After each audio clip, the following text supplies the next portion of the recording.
Be showing you how to wick an RDA.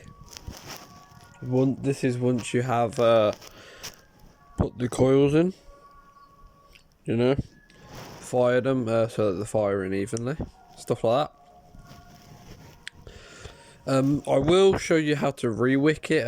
So once you have used it and you need to change the cotton, I will show you how to re-wick then. But this is just a simple wicking tutorial. I'll also show you how to build a coil onto it, and then I'll show you.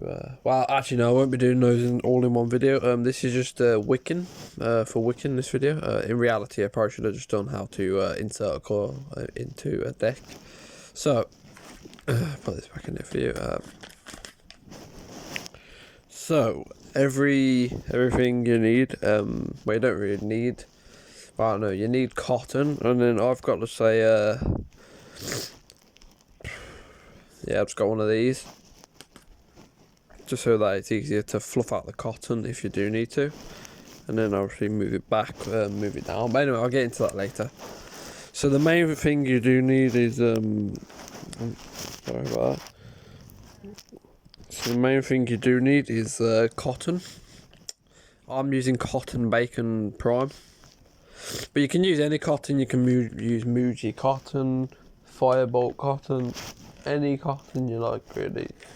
It's just your preference. I'm slipping again. Anyway, so when you get cotton bacon, this is how it's going to come, like this, in strips. And so what you want to do, this is probably specifically for the drop RDA, but you can probably use this technique, move it up a bit, but you can probably use it in any other RDA or RTA or RDTA you like.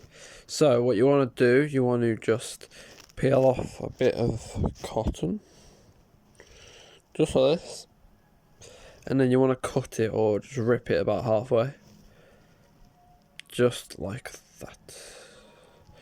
And then this shouldn't be a long tutorial, just should be a nice short tutorial. And then you want to squeeze the ends like this, well, twist the ends so that they're just like that. Okay. And then it all really depends on the inner diameter of the coils, really, on how thick the cotton can be. So what you want to do here, you can get this up close up. It's hard to really do it while I'm trying to look at the camera as well. Make sure it's nice and thin.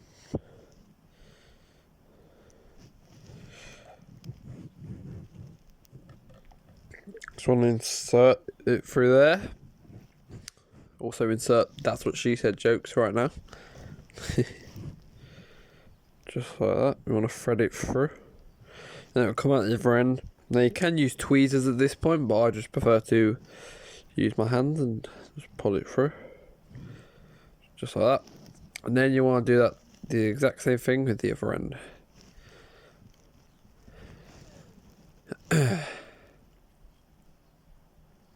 Now you don't want to make sure that the cotton isn't too tight or too loose. Otherwise it's going to be a mess, and it's not going to and it's probably going to move the coils around if it's too tight. So you want to, and then you want to get like a screwdriver or anything you got round, a knife. You just want to fluff out the cotton. Now, you probably don't really need to do this really with cotton bacon, but I just like to do it anyway because why not? And then most people usually use scissors for this. You just want to pull off parts or cut off parts. I usually do it just until it reaches just there. Just down there at the very bottom of this. You want to do that for both sides. Let me just measure this up sort of. And it just about go there. If it's a little too short, don't worry about it. And that looks about perfect already. But I'm still going to pull off tiny parts. Oh, move that there. Want to hold down this end, or are you pulling?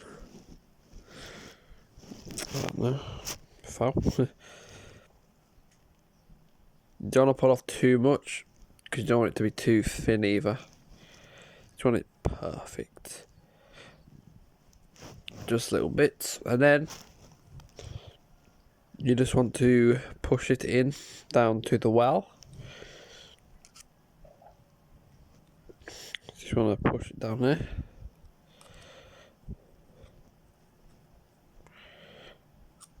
It's a lot harder than it looks now that I'm trying to, well, not harder, but it's harder trying to do it for a camera than when you're doing it normally.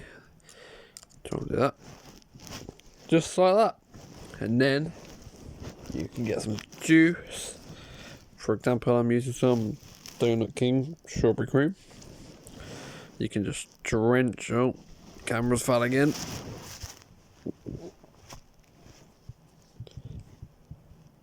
You can just drench.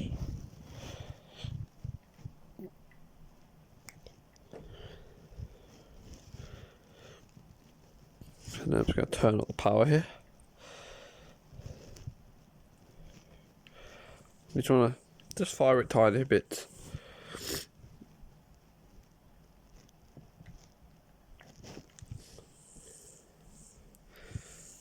There you go.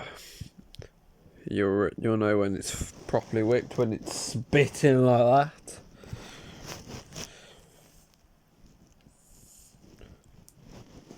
Alright, that looks about fine to me. We're just gonna...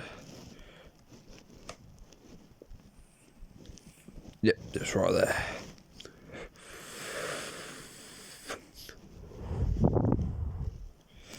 Oh. And that, guys, is how you wick a RDA. Oh, and I got a bit of juice on the side here. But like I said, this tutorial is sort of universal for most RDAs or RDTAs. Well, no, not RDTAs, but most RDAs in general. But yeah, it's quite universal. You can use this pretty much any RDA. And make sure to stay tuned until the next video when I will show you how to build a coil. Not build, but insert a coil into your RDA. And then maybe I might do a tutorial on how to build some coils. Alright.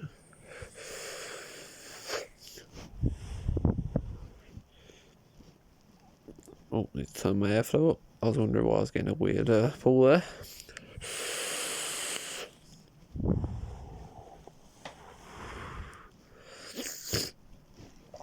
Anyway, guys, I hope you enjoyed this video. Make sure to like the video and comment and share with your friends. And obviously, like I said, make sure to stay tuned until the next video. And I'll see you guys then.